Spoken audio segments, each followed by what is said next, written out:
Saudara-saudara kaum muslimin rahimakumullah, kita menyaksikan peristiwa-peristiwa yang memilukan dan memalukan. PHK terjadi di mana-mana, pengangguran meningkat, harga-harga membumbung tinggi, daya beli rakyat semakin lemah. Sementara di bidang politik, kejadian-kejadian memberikan indikasi bahwa persatuan dan kesatuan kita sebagai bangsa dewasa ini tengah berada dalam ujian yang berat. Pada jumpa kita kali ini, tanpa bermaksud untuk mencari kambing hitam dari bencana yang kita hadapi, saya ingin menyampaikan sebuah hadis yang diriwayatkan oleh Imam At-Tabarani dari Ibnu Abbas bahwa Rasulullah sallallahu alaihi wasallam bersabda, khamsun bi khamsin, ada 5 perkara yang dapat menimbulkan 5 macam bencana. Mari kita renungi hadis ini satu demi satu sebagai bahan introspeksi buat kita semua dalam menghadapi bencana yang tengah berlaku sekarang ini. Yang pertama, manaqasa qaumul ahda illa sullita alaihim aduwwuhum. Apabila suatu kaum sudah mengingkari janjinya, maka mereka pun akan dikuasai oleh musuh-musuh mereka. Sederhana saja nampak kalimat dalam hadis ini. Apabila orang sudah mengingkari janji, mereka akan dikuasai oleh musuh-musuh mereka sendiri. Dan musuh kita yang paling utama saat ini adalah kemiskinan dan kebodohan. Kenapa itu terjadi? Karena kita mengingkari janji kita sendiri. Di saat awal-awal berdirinya Orde Baru, kita pernah berjanji untuk melaksanakan Pancasila dan Undang-Undang Dasar 45 secara murni dan konsekuen. Kita berjanji bahwa kita akan menegakkan pemerintah yang bersih dan berwibawa.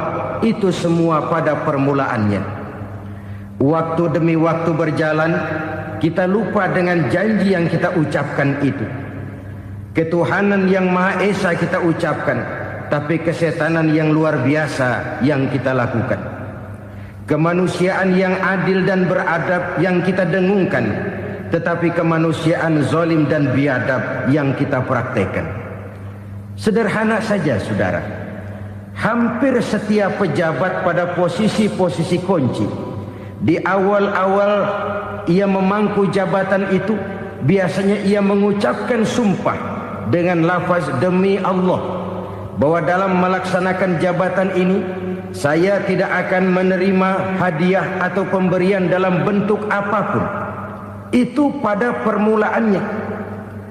Lama-lama rupanya hadiah itu asik juga, mulai diterima. Lama-lama dirasa kurang, mulai menagih. Dan akhirnya terjadilah praktek yang disebut suap menyuap, semir menyemir, dan lain sebagainya. Kalau ini sudah menjadi kenyataan, bagaimana kita mau menegakkan pemerintah yang bersih dan berwibawa? Undang-Undang Dasar 45 menyatakan bahwa bumi, air, dan seluruh kekayaan negara dikelola oleh negara bagi sebesar-besar kemakmuran rakyat. Yang terjadi adalah bahwa kita merasa mewakili rakyat untuk menikmati harta dan kekayaan negara, sehingga rakyat banyak tidak bisa ikut menikmatinya. Menumpuklah harta itu sehingga terjadilah pepatah, gunung ditimbun, sumur digali. Yang kaya semakin kaya, yang miskin semakin terpuruk. Kita ingkar dengan janji yang kita ucapkan di awal-awal kita bergerak. Kita ingkar dengan janji pada saat kita mengatakannya dengan menyebut nama Allah, dengan mempertaruhkan nama Tuhan. Sehingga pada akhirnya jabatan pun mengalami tender. Sudah menjadi rahasia umum, orang mau jadi lurah mesti mengeluarkan uang, mau jadi camat mesti mengeluarkan uang, mau jadi wali kota, bupati, bahkan gubernur, itu ada pasarannya. Secara logika, Kalau orang memperoleh satu jabatan karena banyak mengeluarkan uang, tentu pada saat ia mengeluarkan uang, ia sudah punya pemikiran, modal pasti pulang, modal pasti kembali. Kalau orang memperoleh suatu jabatan karena banyak mengeluarkan uang, maka langkah pertama yang dia lakukan setelah memangku jabatan itu ialah bagaimana uang bisa kembali, bagaimana modal bisa pulang. Kalau modal sudah pulang, pikiran berikutnya bagaimana supaya dapat untung. Lalu kapan mau bekerja untuk kepentingan rakyat? Itu nomor 18. Kemudian kalau ada proyek-proyek besar, pertanyaannya ialah bukan apakah proyek ini bermanfaat bagi rakyat, apakah proyek ini layak untuk diteruskan, tetapi yang jadi pertanyaan paling utama ialah bagian saya berapa duit dari proyek ini. Kita bisa lihat proyek, mega proyek lahan 1 juta hektar di Kalimantan Tengah, triliunan rupiah, dan proyek itu gagal. SD Impres bulan ini diresmikan, bulan depan retak. Jembatan-jembatan bulan ini gunting pita, bulan depan runtuh. Kita ingkar dengan janji. Kita berkata kita bekerja untuk kepentingan rakyat, tapi kita tidak pernah mengenal rakyat itu. Apabila suatu kaum sudah mulai mengingkari janji, maka mereka akan dikuasai oleh musuh-musuh mereka. Akibatnya tersusunlah barisan-barisan sakit hati yang makin lama makin menjadi bola salju, menggelinding membesar, dan kemudian terjadilah hal-hal yang tidak kita inginkan lagi. Apabila suatu kaum sudah mengingkari janji, maka mereka akan dikuasai oleh musuh-musuh mereka. Ini penyebab bencana yang pertama. Kita tidak konsekuen. Tadinya kita dengan lantang teriak-teriak berantas korupsi, ganyang korupsi. Pada waktu kita belum mendapat kesempatan. Setelah kita naik punya kesempatan, rupanya korupsi enak juga dirasa. Terjadi pergeseran nilai, orang luntur, kehilangan idealisme awal. Lalu untuk menghibur diri, menutup kesalahan, kita gunakanlah pepatah bahwa tidak ada gading yang tak retak, bahwa kita harus mikul dhuwur mendem jero. Itu semua cuma sebagai dalih agar kesalahan kita tidak dibicarakan orang lain. Padahal kita sendiri yang mengingkari janji. Kita yang keluar dari komitmen awal kita. Kita berjanji melaksanakan Pancasila dan Undang-Undang Dasar 45 dengan murni dan konsekuen. Kita berjanji untuk menegakkan pemerintah yang bersih dan berwibawa. Namun dalam kenyataannya itu tidak kita laksanakan dengan sebagaimana mestinya. Kita bergeser, kita mengalami proses degradasi, peluncuran nilai, dan akhirnya terbentuklah barisan-barisan sakit hati yang semakin lama semakin membesar itu. Kita harus introspeksi. Memang kalau zaman sedang susah, biasanya kambing hitam laris, tukang kompor gentayangan. Itu dari dulu selalu mencari kambing hitam. Karena itu kita tidak bicara orang, kita tidak bicara siapa yang salah, kita bicara sistem, dan sistem itu bisa mengena siapa saja. Kalau orang sudah mulai mengingkari janji, bergeser dari komitmen awal, itu sudah mulai ia mengalami proses peluncuran, proses degradasi. Ini penyebab yang pertama. Kita tidak lagi konsekuen bahwa bumi, air, sumber daya alam adalah milik negara, dikuasai oleh negara, digunakan bagi sebesar-besar kemakmuran rakyat. Ternyata rakyat yang makmur itu tidak merupakan gambaran yang menyeluruh dari rakyat kita. Undang-undang dasar kita menganut ekonomi kekeluargaan, tapi yang kita praktekkan adalah ekonomi keluarga. Kalau bukan keluarga nggak dapat proyek. Kalau bukan keluarga nggak dapat macam-macam. kekeluargaan kita rubah menjadi keluarga, timbullah penyakit nepotisme. Kita bergeser, kita ingkari janji, dan kita anggap kita atasnamakan rakyat. Rakyat cuma sekedar jadi adres, rakyat cuma sekedar jadi alamat, tetapi kehidupan mereka tidak banyak berubah dan tidak banyak terangkat. Kaum muslimin rahimakumullah, ini penyakit yang pertama, penyebab bencana yang pertama. Yang kedua kata Nabi, wa ma hakamu bighairi ma anzalallah. Apabila hukum yang diterapkan sudah tidak lagi bersumber dari hukum Allah, illa fasha fihimul faqru, maka akan bertebaranlah kemiskinan di mana-mana. Ini artinya apa? Apabila hukum tinggal sebuah stempel, apabila hukum sudah diatur menurut kepentingan, apabila hukum sudah tidak lagi ditegakkan secara adil, maka kemiskinan merambah di mana-mana. Hukum diatur menurut selera orang yang sedang berkuasa, maka yang benar bisa jadi salah, yang salah bisa jadi benar. Hukum dalam kenyataan hidup berlaku seperti pisau. Pisau itu kan saudara lihat, yang namanya pisau dimanapun itu tajamnya ke bawah, ke atas tumpul. Kalau hukum itu, kalau untuk rakyat, hukum itu tajam bukan main, cepat sekali dilaksanakan. Tapi giliran menengah ke atas, yang gedean dikit berbuat salah, hukum tumpul. Hukum pura-pura tidak dengar, akibatnya terluka rasa keadilan rakyat. Satu kasus rakyat diam, dua kasus rakyat diam, tiga kasus rakyat diam, kasus terakumulasi di hati rakyat, luka rasa keadilan, dan itu menjadi sumber bencana. Penjarahan, kita tidak setuju itu, tapi kita harus melihat kausalnya. Itu kan tidak berdiri sendiri. Itu kan karena terlukanya rasa keadilan rakyat, melihat kesempatan ini tidak merata.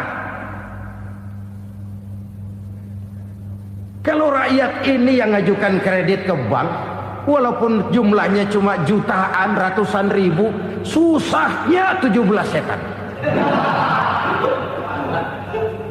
Tapi ada orang-orang tertentu yang agunannya palsu, jaminannya palsu, bawa kata belece, bukan cuma miliaran, triliunan kredit bisa keluar. Terluka rasa keadilan, hilangnya kesempatan. Rakyat cuma dapat kesempitan, jarang dapat kesempatan. Dari lukanya rasa keadilan ini, memang ya entah lipstick, entah basa-basi, dibentuklah tim ini, dibentuklah badan pengawas ini, dibentuklah tim ini. Kalau membentur tahu, hancur tahu. Tapi kalau tim yang dibentuk membentur karang, bukan karangnya yang hancur biasanya, timnya yang bubar. Kenapa? Yang dibentur batu karang yang sangat keras. Kita main-main dengan hukum, kita tidak konsekuen dengan hukum, luka rasa keadilan, dan itu terakumulasi. Edi Tamsil, rakyat tahu, terakumulasi, menguap begitu saja. Kasus-kasus lain rakyat tahu, menguap begitu saja. Ketidakadilan terakumulasi, mengendap di hati rakyat, menunggu ledakan. Pada saat sumbu meledak, rakyat tidak bisa dibendung lagi. Oke, kita tidak setuju dengan penjarahan, tapi jangan melihat itu sebagai peristiwa yang berdiri sendiri. Kenapa itu terjadi? Kausalnya kenapa? Oke, kita tidak setuju memang, tapi yang dijarah oleh rakyat kan memang cuma untuk perut. Yang dijarahkan beras, yang dijarahkan televisi, yang dijarahkan kulkas yang masih bisa dihitung, yang memang real untuk kebutuhan rakyat. Penjara-penjara berdasi kepala botak yang menguras uang rakyat habis-habisan, enak saja melenggang dalam kehidupan ini. Makin terluka rasa keadilan rakyat. Apabila hukum yang diterapkan sudah menyimpang dari keadilan yang diajarkan Allah, fasyafihimul fakru, bertebaranlah kemiskinan. Aneh, memalukan, memilukan. Sebuah negara agraris yang katanya pulaunya hijau royo-royo, gemari palau jenawi toto tentem kertora harjo,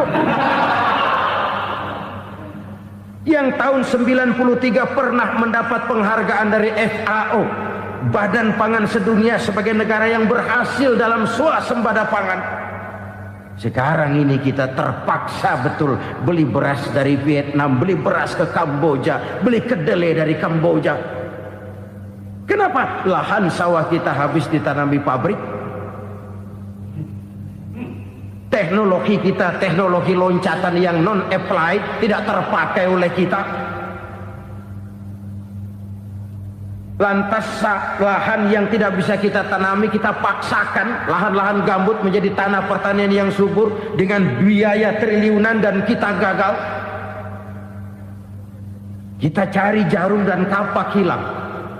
Kita mau jadi negara industri dengan loncatan teknologi yang maju, kita lupakan pola pijak kita sebagai negara agraris, dan akhirnya kita kecolongan. Lihatlah dewasa ini, rakyat kita antri sembako di mana-mana. Di sebuah negara agraris, ketidakadilan melahirkan kemiskinan, kemiskinan moral dan kemiskinan material. Kemiskinan moral, rakyat nggak percaya lagi sama pejabat. Rakyat mengalami krisis figur. Orang alah lu ngomong dah sama ember.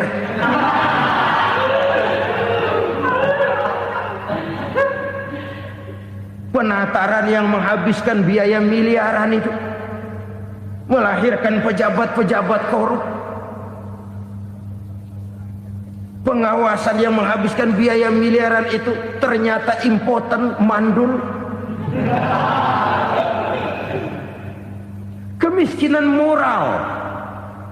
Jujur saya berkata, saudara-saudara, setelah pintu reformasi dibuka, itu yang masuk memang macam-macam. Ada yang memang punya tujuan murni, konsekuen dan punya konsep. Ada yang nunggu di tikungan, begitu mobil lewat nyamber pintu, berangkat ikut reformasi. Ada yang memanfaatkan momentum, mumpung untuk nyampein unek-unek, ngerti enggak, pokoknya ngomong. Sehingga keadaan semakin rancu, kebingungan semakin menjadi-jadi, masalah yang paling urgen tidak terselesaikan. Sekarang ini orang berpikir mendingan jadi pala ular daripada jadi buntut macan. Buntut macan memang hebat macan, tapi kalau buntutnya cuma ugel-ugel di belakang buat apa? Mendingan jadi pala ular, kecil juga nyaplok. Artinya ya biar kecil juga kalau punya partai kan gagah. Lalu rame-rame bikin partai kayak bikin arisan. Orang makin mengalami dislokasi. Semua mau jadi pahlawan, semua mau nomor satu, semua ngomong. Iya kalau bidangnya, kalau bukan makin rancu. Marilah lewat kesempatan ini saya mengajak kita untuk tahu diri. Biarkan politisi ngomong politik, biarkan ekonom menata ekonomi, biarkan praktisi bicara soal hukum, biarkan rakyat munajat, istighfar, mohon pertolongan Allah. Tahu diri kita. Kalau memang ayam, kukuruyuk aja dah. Kalau memang kucing, ayo ngeong. Kalau kambing, silahkan ngembe. Udah tahu ayam, ngeong bunyinya. Suaranya palas, orang nggak ngerti, bingung, makin menjadi-jadi. Ibarat kesebelasan sepak bola bangsa kita sekarang ini, rame-rame mau bikin gol, kiper ikut nyerang sekarang. Memilukan dan bahkan memalukan. Wa ma hakamu bighairi ma anzalallah illa fasyafihimul fakru. Kalau hukum yang diterapkan sudah menyimpang dari keadilan yang diajarkan Allah, bertebaranlah kemiskinan di mana-mana. Coba sekarang ini, yang punya duit bingung, apalagi yang kagak punya duit. Yang pengusaha gede ngeluh, apalagi yang pengusaha pas-pasan. Yang kagak punya beras, yang punya beras saja masih bingung, apalagi yang nggak punya beras.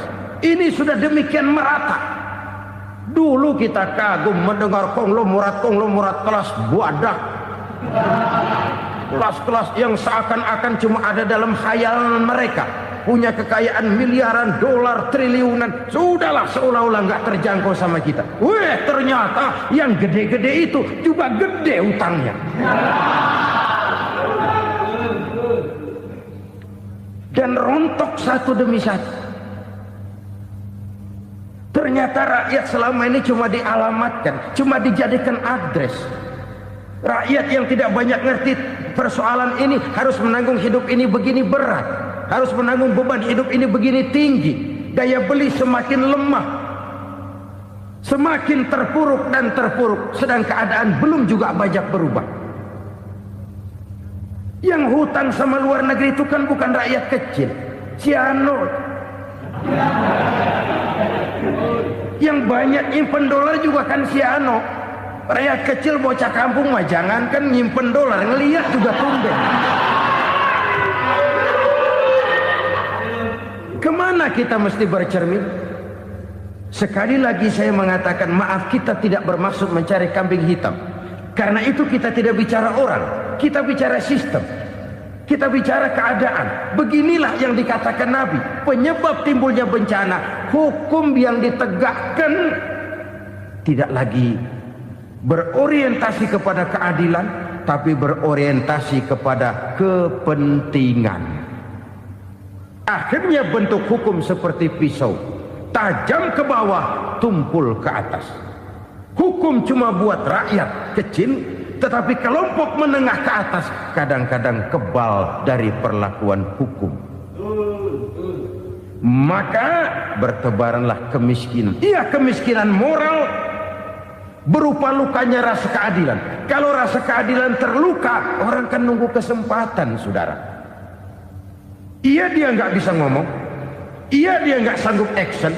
Iya, dia nggak bisa tunjuk rasa, tapi hatinya kan, kapan ada kesempatan, kapan ada waktu, tunggu. Hatinya mesti begitu. Sehingga begitu ada kesempatan, terjadilah hal-hal yang tidak terhindarkan. Dan itu ekses, bukan reformasi.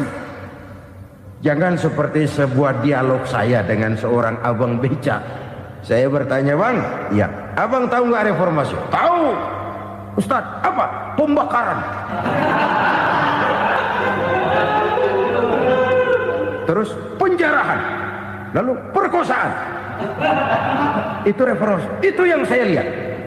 Nah, itu yang dia lihat. Saya tentu tidak menyalahkan abang beca kita, karena memang itu yang dia lihat dan sejauh itu wawasannya. Tapi ini indikasi bahwa banyak rakyat kita yang belum bisa menggunakan kebebasan secara bertanggung jawab. Padahal kebebasan tanpa tanggung jawab tirani. Sebuah contoh gampang-gampangan. Saya beli radio, saya setel di kamar saya, lalu saya bilang, ini radio gue. Yang beli gue, pakai duit gue setel di kamar gue, sekeras-kerasnya, gak ada urusan sama orang lain. Itu kata saya. Tetapi tetangga saya sebelah rumah kan boleh juga ngomong begitu. Kata tetangga saya, ini mata gue, yang ngantuk gue tidur di kamar gue, kenapa suara radio lu nyampe kemari? Artinya apa ini? Kebebasan saya nyetel radio dibatasi oleh kebebasan tetangga saya yang mau tidur. Tidak ada kebebasan mutlak. Kebebasan mutlak tanpa tanggung jawab kembali akan melahirkan tirani, kembali akan melahirkan pemaksaan kehendak. Dan itu lagi-lagi bukan demokrasi. Saudara-saudara kaum muslimin rahimakumullah. Ini penyakit yang kedua, lukanya rasa keadilan, terutama di kalangan rakyat kecil. Itu mengendap menjadi akumulasi dan menunggu giliran kapan bisa dimuntahkan. Dengan kata lain, rakyatnya udah banyak banget makan yang perutnya jadi enak, nyelam. Kapan nunggu muntahnya? Udah begini banyak akumulasi yang mereka terpendam di perut ini, sehingga ketika terjadi kesempatan itu sudah tidak terkendalikan lagi. Kita out of control. Saya tidak mentolerir sikap-sikap kekerasan. Bahkan saya lebih cenderung bahwa kalau di rumah kita banyak tikusnya, tikusnya saja racuni, jangan rumah dibakar. Bahwa ada korupsi, iya. Ada kolusi, memang. Ada nepotisme, tentu. Tetapi tikusnya saja racuni. Jangan rumah dibakar. Masa mau ngusir tikus bakar rumah? Tikusnya lari, tikusnya selamat, rumahnya ewes-ewes.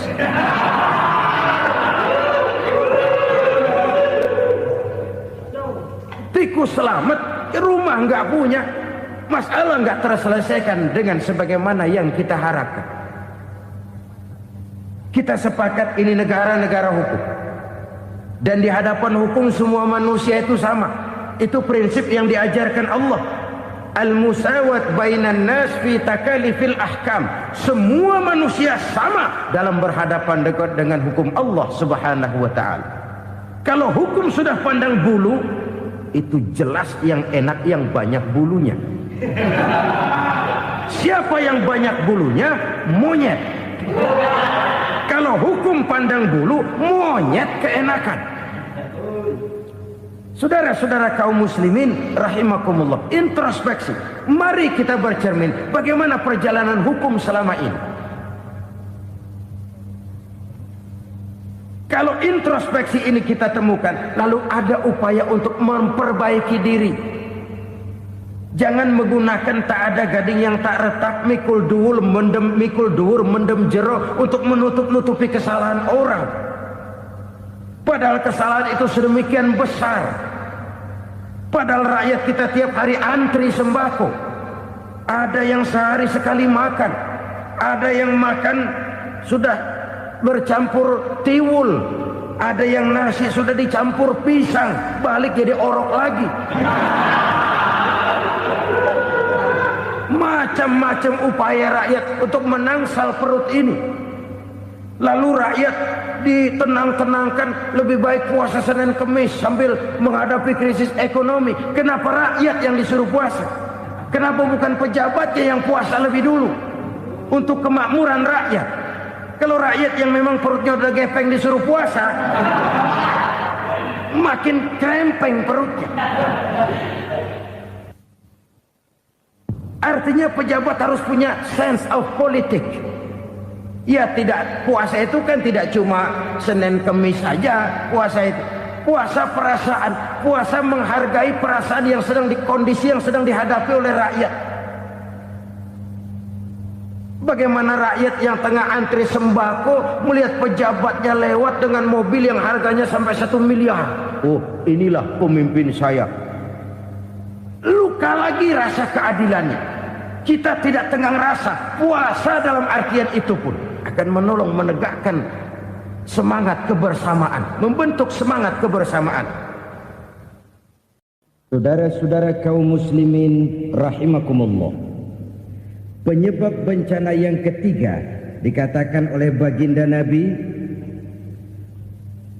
wala dhaharat fihimul fahishatu illa fasha fihimul maut. Apabila kekejian telah merajalela, maka maut bertebaran di mana-mana. Kita renungi butir kalimat dalam hadis ini. Apabila kekejian telah merajalela, maut bertebaran di mana-mana. Begitu murah arti sebuah kehidupan. Penjarahan untuk hal-hal yang kecil tapi sampai mengorbankan nyawa. Apabila kekejian sudah terjadi di mana-mana, maut pun bertebaran. Maut dalam arti berpisah ruh dengan jasad, tapi juga maut dalam arti orang bisa mati karirnya, orang bisa mati usahanya, orang bisa mati kesempatannya karena perbuatan-perbuatan keji yang selama ini tidak terbendung. Lahirlah teori mafia. Siapa yang kuat dia yang berkuasa. siapa yang lemah dia menjadi mangsa. Proyek-proyek besar yang menang tender itu ya dari itu ke itu saja. Yang pengusaha-pengusaha tidak punya koneksi, tidak bisa bayar komisi, dapat proyek tetelan. Ada dagingnya, dikit namanya juga tetelan. Dagingnya sudah habis disantap oleh meja. Sekian puluh meja dilalui, sekian puluh amplop dikeluarkan. Sehingga yang akhirnya ya tinggal tetelan itu tadi. Maka kualitas pekerjaan pun sudah bukan lagi jadi masalah. Demikianlah mafia-mafia ini bermunculan di mana-mana. Di pengadilan terkenallah mafia pengadilan. Hukum bisa dibeli, hukum bisa dipesan menurut kebutuhan sponsor. Mafia peradilan, mafia politik, mafia ekonomi, bahkan mafia agama yang menggunakan agama sebagai kedok, menggunakan agama sebagai dalih, menggunakan agama sebagai topeng untuk melancarkan maksud-maksud politiknya pun tidak tertutup kemungkinan. Apabila kekejian telah merajalela, maut bertebaran di mana-mana. Korupsi, kolusi, nepotisme itu bagian dari kekejian. Kita selama ini kalau mendengar maksiat, itu yang terbayang cuma judi, mabuk, zina. Iya itu maksiat. Tapi korupsi, kolusi, nepotisme itu juga maksiat dalam bentuk lain. Kalau ini sudah bertebaran, maka maut terjadi di mana-mana. Jangan bayangkan cuma mati orangnya, itu sih kewajiban. Yang menyakitkan itu orangnya masih hidup tapi dibikin mati. Karirnya mati. Kenapa? Karena yang diperlukan bukan cuma orang pinter tapi orang taat. Biar pinter, kalau nggak taat minggir. Biar bodoh, kalau taat bisa nyenangin atasan, bisa nyemur. Kumaha juragan wae ayeuna mah. Itu yang kadang-kadang dapat penghargaan. Tidak ada prestasi kerja kecuali bikin senang orang di atas. Kita lihat di desa-desa jalan rusak. Kalau ada berita pejabat anak mau turun, jalan rata sekali. Sampai tanah dari mana aja dikeruk buat ngeratain tuh jalan. Pejabat pulang legok lagi jalanan. Katanya kita kerja buat rakyat, nyatanya kita cuma melayani atasnya. Kenapa? Terjadi lingkaran setan. Seperti kata lagu Dul Sumbang itu. Mahasiswa takut sama dosen, dosen takut sama dekan, dekan takut sama rektor, rektor takut sama menteri, menteri takut sama presiden, presiden takut sama mahasiswa. Muter balik lagi. Lingkaran setan. Lingkaran setan. Saudara-saudara kaum muslimin rahimakumullah. Kekejian yang merajalela, praktek-praktek mafia yang tertuang dalam kehidupan sehari-hari menyebabkan orang mati karirnya, jasad masih hidup, karir mati, itu menyakitkan. Mati bisnisnya. Rakyat kecil pernah senang ketika cengkeh booming, harganya bagus, rakyat banyak yang pergi haji. Lalu mau ditata, lahir tata niaga cengkeh, malah amburadul. Harga cengkeh jatuh, petani cengkeh kecil menjerit. Siapa yang untung? Segelintir orang. Masihkah kita pakai atas nama rakyat untuk kepentingan nasional? Padahal yang nyanyi cuma segelintir orang. Masihkah kita mau bohongi rakyat ini dengan mobil nasional tapi bikinan Korea? Masihkah kita mau bermain verbalisme, bermain kata? Ini sebuah masa lalu yang tidak perlu terulang lagi untuk masa-masa yang akan datang. Kekejian merajalela, orang mati karir. Bisa mati usaha, mati bisnis. Usahanya maju, dirangkul, hancur. Usahanya maju, dipukul, hancur, tenggelam. Bahkan yang memilukan dan memalukan badan-badan usaha milik negara itu dikebiri sedemikian rupa sehingga tidak menghasilkan hal-hal yang bermanfaat buat negara. Saudara-saudara kaum muslimin rahimakumullah, kalau nafsu yang sudah mengatur itu semua, maka kekejian pun merajalela. Orang sudah pakai teori mafia, yang kuat dia yang menang, yang kuat dia yang berkuasa, yang lemah silakan minggir di sudut-sudut kehidupan. Kalau kekejian seperti ini merajalela, maut bertebaran di mana-mana. Banyak orang mati karirnya, banyak orang mati usahanya, banyak orang mati imajinasinya. Sekarang ini dalam dunia seni, yang banyak karyawan seni, bukan seniman. Seniman itu kan dilahirkan, lain seniman, lain karyawan seni. Sekarang yang banyak karyawan seni, bukan seniman.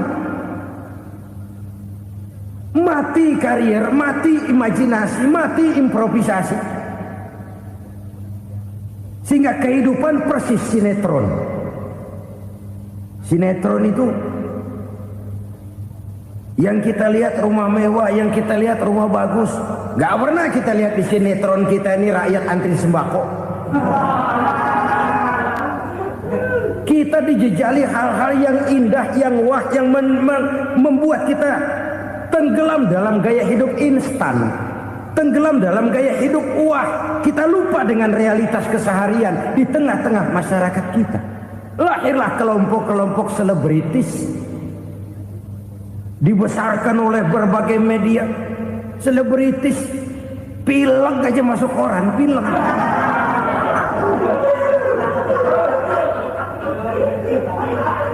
Rakyat yang pingsan antri beras nggak masuk koran. Rakyat yang semaput antri minyak nggak masuk koran. Selebritis panok masuk koran.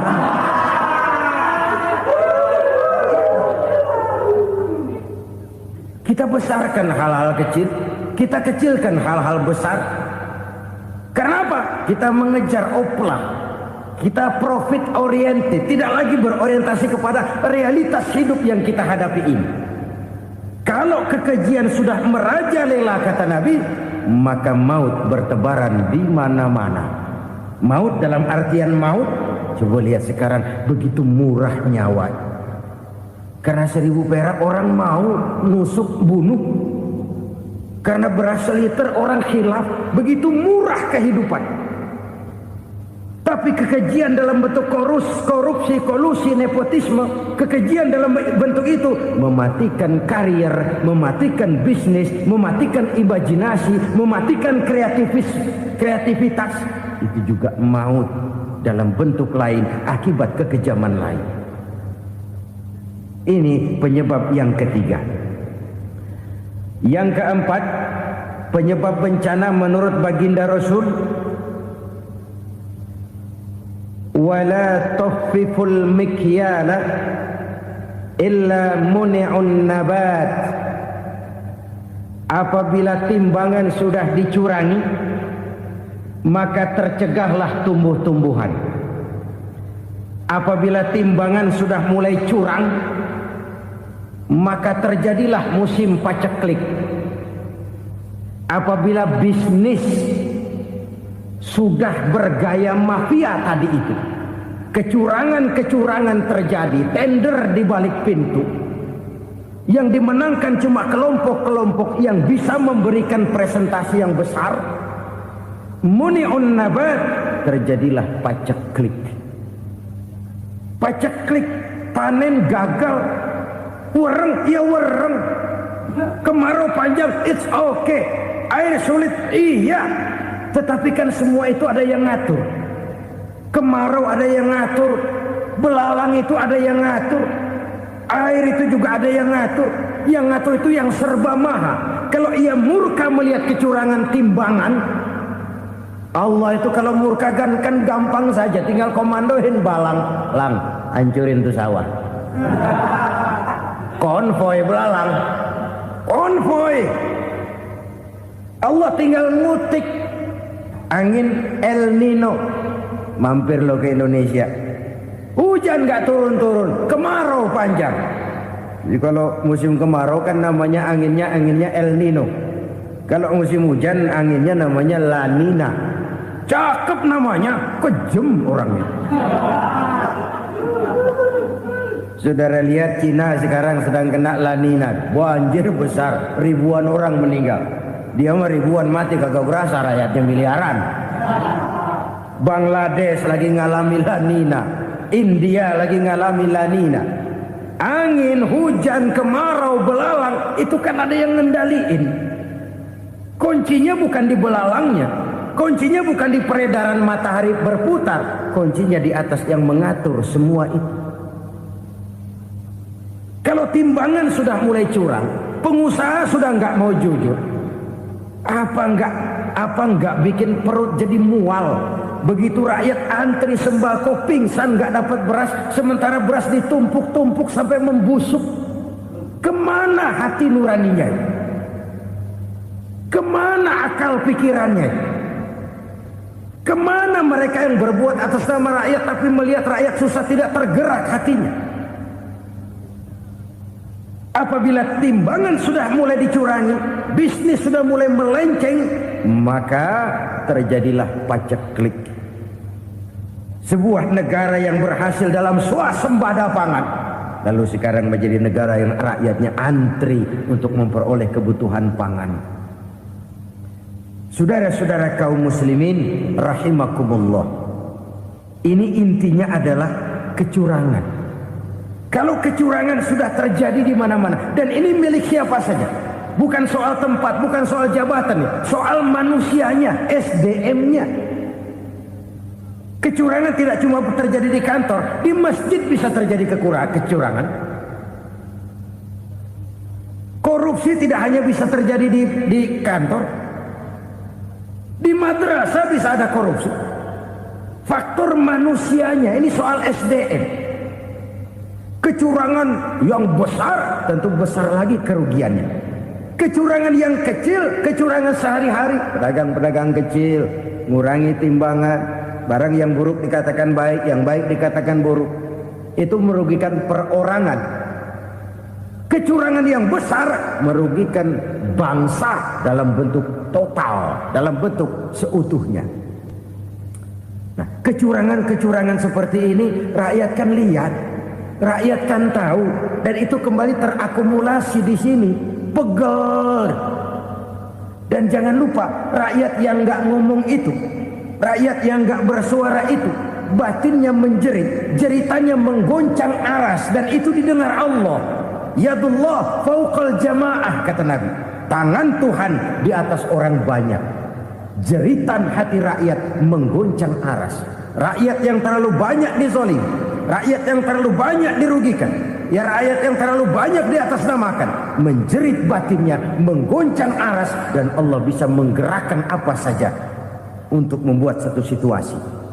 Allah bisa menggerakkan apa saja untuk membuat satu situasi. Saudara-saudara kaum muslimin rahimakumullah, ini faktor yang ketiga, timbulnya kecurangan. Faktor yang keempat maksud saya. Yang kelima, penyebab timbulnya bencana menurut baginda Nabi, wala muni'uz zakat wala muni'uz zakat illa hubbisa anhumul qatr. Apabila zakat enggan dibayar, maka tercegahlah qatrun. Qatrun ini kalau bahasa kita sembako.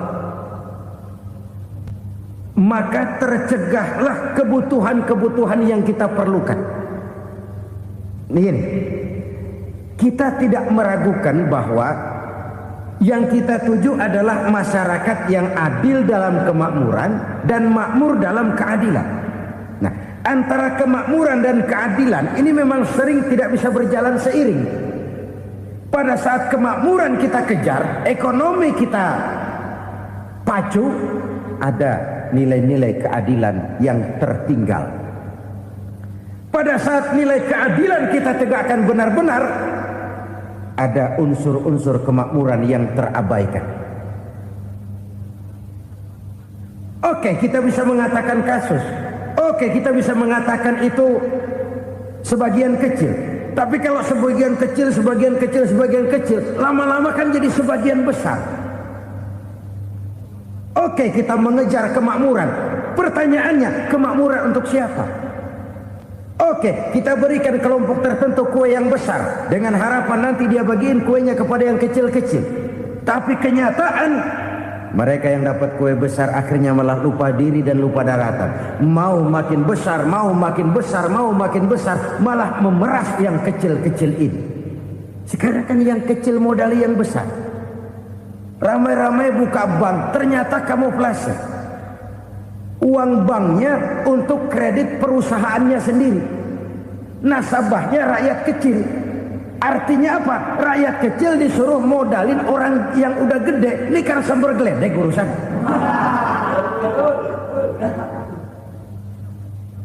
Ini kan permainan apa lagi? Rakyat kecil suruh modali yang gede. Nasabahnya rakyat kecil, kumpulkan uangnya di bank, kucurkan kredit kepada perusahaannya sendiri. Bukankah itu rakyat kecil suruh modali yang gede? Sudah begitu kejamkah kita untuk meraih keuntungan dengan mengorbankan orang kecil ini?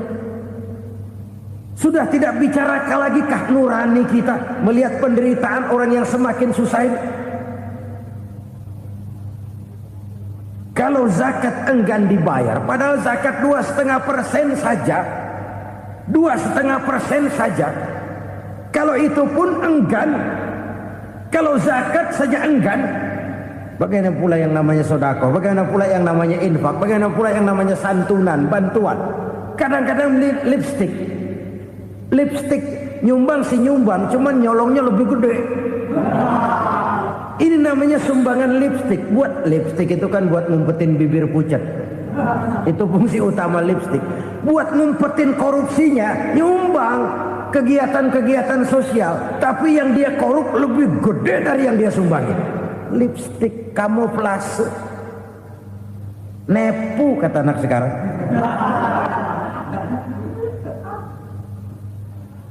Saudara-saudara kaum muslimin rahimakumullah. Demikian berat kewajiban zakat ini sampai di zaman Sayyidina Abu Bakar pernah keluar komando perangi orang yang enggan membayar zakat. Perangi.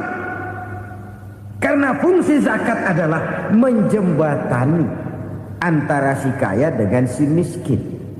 Bahwa ada kemiskinan itu Qur'ani. Allah menyatakan, aku melebihkan rezeki sebagian kamu dari yang lain. Ini kan kesenjangan. Allah melebihkan rezeki sebagian kamu dari yang lain. Ada itu. Tetapi itu berjalan secara nature.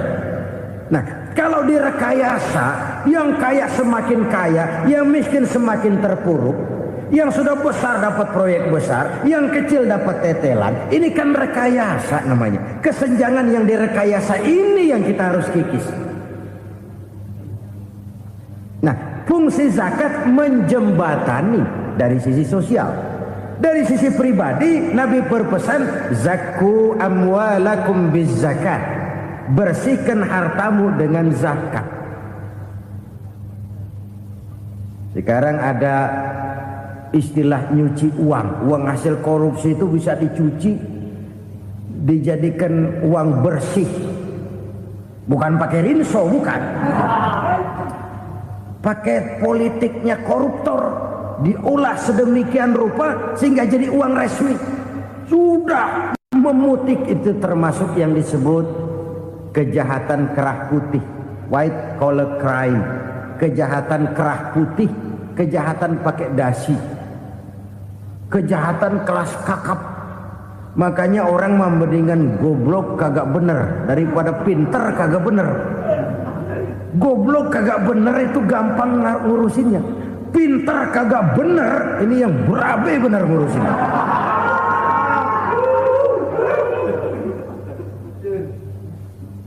Kita bukan cuma perlu orang pintar kok di zaman sekarang. Kita perlu orang-orang bener yang punya komitmen, yang sesuai kata dan perbuatan, yang bisa merasakan apa yang dirasakan oleh rakyat, yang punya sense of politik yang tinggi, yang peka, yang penuh keterbukaan, yang punya wawasan dan pandangan jauh ke depan. Dari sisi pribadi, zakat itu membersihkan harta kita. Ya, dia tercampur dengan yang subuhat, dia bahkan mungkin tercampur dengan sedikit-sedikit yang haram. Itu zakku amwalakum bizzakat. Bersihkan hartamu dengan zakat itu. Pada sisi sosial ia menjembatani, pada sisi pribadi ia membersihkan harta kita. Karena itu kalau kita berdoa minta rezeki, syarat rezeki itu halalan thayyiban wasi'an. Enggak pernah kurang dari 3 itu. Halal, bagus, banyak. Halal, bagus, tapi sedikit, susah ngaturnya. Halal, banyak, tapi kurang bagus. Buat apaan? Bagus, banyak, tapi haram, enggak ada artinya. Sebab kata Imamul Ghazali, kalau kau terlalu suka memakan makanan yang haram, dikunyah masuk ke dalam perut besar, digiling oleh perut besar, menghasilkan energi, menggerakkan sel-sel pembuluh saraf, kau juga akan cenderung berpikir yang haram. Kalau sudah cenderung berpikir yang haram, perbuatan pun akan mengarah kepada perbuatan-perbuatan yang haram. Dulu waktu kelompok Jimbaran 200 konglomerat Indonesia kumpul, dihimbau supaya sekian persen kasih pengusaha-pengusaha lemah. Itu kan cuma sekedar belas kasihan, tidak banyak menolong keadaan. Dan bukan itu yang diperlukan pengusaha-pengusaha kecil. Yang diperlukan adalah berikan kami kesempatan seperti mereka dapat kesempatan. Berikan kami peluang seperti mereka juga dikasih peluang. Kalau cuma dikasih 100 juta, 200 juta hari ini, usaha kami nggak ada prospeknya, peluang kagak ada, kan sama juga bohong. Diceburin ke kali, disuruh berenang, tangan diikat, mendingan mampusin ketahuan. Ayo berenang, berlomba, tangan diikat, kaki diikat, sama saja nyuruh mati. Jadi jangan kasih ikannya, kasih kailnya. Yang diperlukan pengusaha kecil menengah ke bawah itu bukan cuma sekedar belas kasih dari konglomerat-konglomerat besar. Berikan kami peluang seperti mereka juga dapat peluang. Berikan kami kesempatan seperti mereka dapat kesempatan. Berikan kami kredit dengan kemudahan seperti mereka juga kalau minta kredit begitu mudahnya. Menciptakan peluang dan kesempatan, pemerataan. Bukan menciptakan manusia Indonesia dengan standar ekonomi yang sama. Semua rumahnya harus sama, semua punya mobil. Itu sih kebersamaan bebek. Bebek, coba lihat bebek, satu ngalor semua, satu ngidul semua. Kebersamaan bukan itu. Kebersamaan adalah menciptakan peluang. Kalau yang kaya bisa semakin kaya, kenapa yang miskin tidak bisa ikut naik jadi sedikit kaya? Kalau pengusaha yang sudah kuat bisa bertambah menjadi kuat dengan proyek mega proyek, kenapa yang menengah tidak bisa ikut menjadi kuat? Dan kenapa kekejian itu merajalela? Kita dengar lewat berita-berita PLN tekor, PLN hutang. Kenapa? Dia beli listrik dari swasta yang belinya lebih mahal daripada penjualannya. Artinya dia beli itu listrik dari perusahaan listrik swasta, dia jual kepada rakyat lagi. Harga jualnya lebih murah daripada dia beli kepada swasta. Kenapa? Ada tekanan lagi tuh. Biasa siklus lagi. Hukum Boyle. Atas neken, paling bawah gepeng. Ya kita nih rakyat kecil, emang nasibnya gepeng terus. Saudara-saudara kaum muslimin rahimakumullah. Dari 5 penyebab bencana ini kita ambil kesimpulan untuk sebuah renungan dan introspeksi kita bersama. Pertama, mengingkari janji. Padahal janji itu yang lebih tinggi nilainya adalah di hadapan Allah Subhanahu wa taala. Baik wakil-wakil rakyat di parlemen maupun pemimpin-pemimpin rakyat di dalam kabinet, apabila memangku suatu jabatan, selalu mereka mengawali dengan sumpah, dan sumpah itu dimulai dengan demi Allah. Sadarkah kita pada saat itu kita ucapkan bahwa kita sudah mempertaruhkan Allah untuk jabatan yang kita pegang? Kita sudah mempertaruhkan nama Allah untuk posisi yang dipercayakan kepada kita.